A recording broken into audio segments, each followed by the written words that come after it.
Transportation in general has been identified as one of the most important causes of GHG emissions. Which is more important even is that they are very slow in reducing carbon dioxide levels.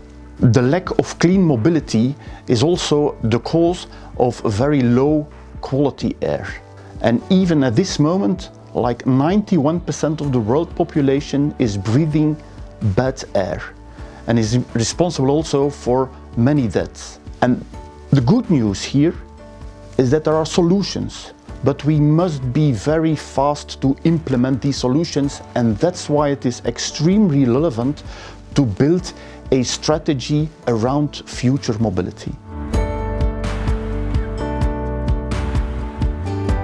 We have tackled the whole mobility issue in 3 different ways.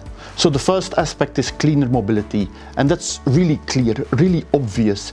And we see currently, like for example, the electric vehicles, they have currently a market share of only 4%, but it is expected to become 30% of the total market in 2030. Plenty of opportunity for investors. The second aspect is really the safer mobility. Each year, 1.3 million people are dying in car accidents.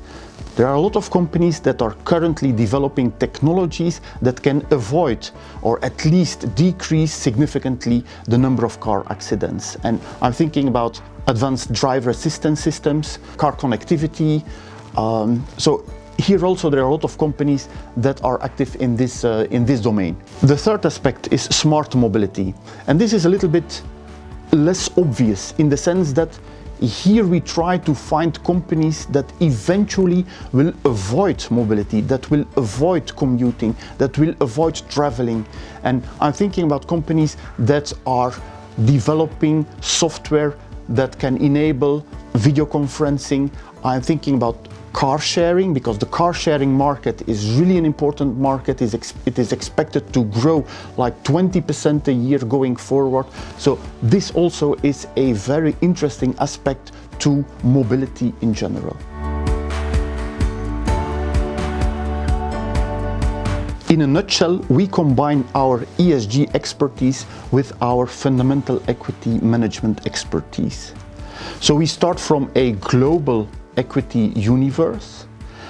We first apply an ESG filter, one could call it, meaning that based on a business activity analysis and a stakeholder analysis, we select the 70% best ESG companies.